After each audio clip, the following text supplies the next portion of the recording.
Amados irmãos, nós continuamos refletindo acerca das ovelhas que pertencem ao Senhor, que somos nós, o rebanho do Senhor.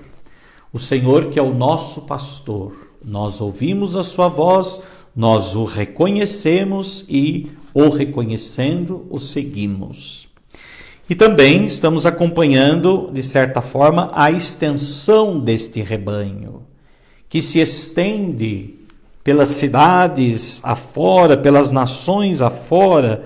Hoje a primeira leitura narra-nos a igreja chegando à Fenícia, à ilha de Chipre, à cidade de Antioquia, à cidade de Cirene, enfim, chegando também aos gregos, aqueles que não haviam ouvido a palavra do Senhor. Também agora eles têm a oportunidade de ouvir a voz do pastor, reconhecer o verdadeiro pastor por meio da voz do pastor que ressoa através da igreja, através dos seus discípulos, através dos apóstolos. Vejam, haviam se espalhado por causa da perseguição que seguiu à morte de Estevão. E justamente esse motivo da perseguição em que eles se espalharam, aí então o evangelho, a boa nova do Senhor, foi sendo anunciada então a outros lugares. Haviam sido perseguidos, diz o autor dos Atos dos Apóstolos, mas a mão do Senhor estava com eles. A mão do Senhor estava com eles. E o que significa essa expressão? A mão do Senhor estava com eles, ou seja, é o próprio Senhor, é o bom pastor, é a presença constante de Deus. A mão, podemos dizer que é um dos órgãos que mais expressa sentimento, mas também força.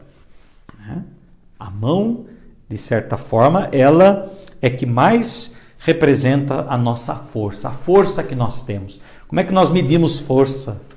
Quando a gente era criança, a gente brincava, de medir a força um com o outro, ou então de puxar o famoso cabo de guerra, medindo sempre a força. E a nossa força era colocada praticamente toda ela nas nossas mãos. Pois bem, a mão do Senhor estava com eles, a força de Deus. A força que supera a perseguição, a força que supera as provações pelas quais a igreja passou. Meus irmãos, nós não estamos vivendo um tempo diferente, talvez de uma forma diferente, certamente. Mas certamente a igreja enfrenta do mesmo modo essa perseguição, de muitos modos, Jesus falava, inclusive, que há muitos que iriam falar também em seu nome, mas esses eram os mercenários, os ladrões, os assaltantes, aqueles que não querem a vida para o rebanho, mas ao contrário, querem colocar o rebanho a perder-se, querem colocar o rebanho abaixo, porque estão procurando apacentar a si mesmos. Então Jesus já nos dizia que era preciso tomarmos muito cuidado com isso. E a perseguição que a igreja sofre hoje certamente se vê um pouco nesse sentido também. Nós estamos vendo este momento difícil pelo qual passa o mundo, que é a pandemia, que é o isolamento social, situações muito difíceis. Mas eu gostaria de chamar a atenção só para um questionamento. Se ouve falar de um certo relaxamento no isolamento, vemos tantas coisas sendo feitas, sendo programadas, tantas coisas sendo ditas, Ao mesmo tempo, vemos tantas ações solidárias, o que é muito importante neste tempo, é claro. É preciso estar atento num tempo de pandemia, num tempo de sofrimento, sobretudo aos mais necessitados, aqueles que já no comum, no diário da vida, sofrem. Mas ainda mais agora, diante dessas privações, sofrem ainda mais. Por isso, há muitas ações de solidariedade, sim, né?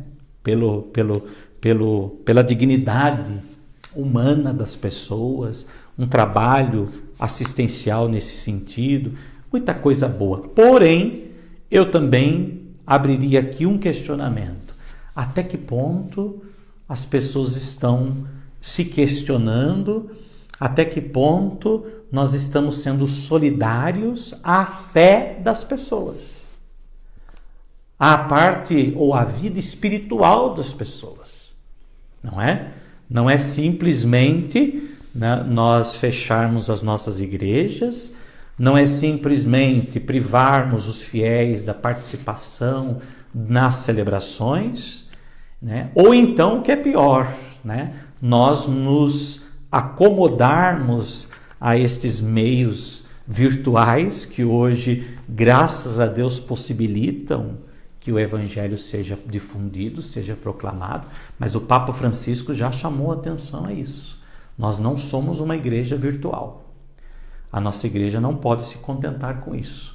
E tem muita gente usando isso para justificar, né? Justificar, né? Então, de certa forma, a difusão do Evangelho, né?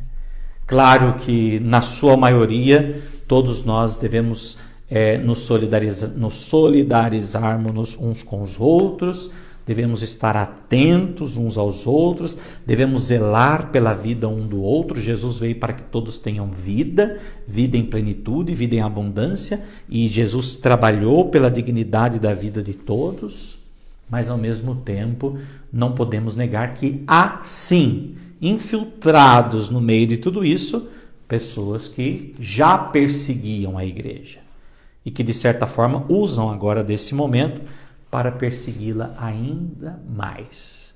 E por isso muitas vezes essa perseguição vem velada por um discurso, né?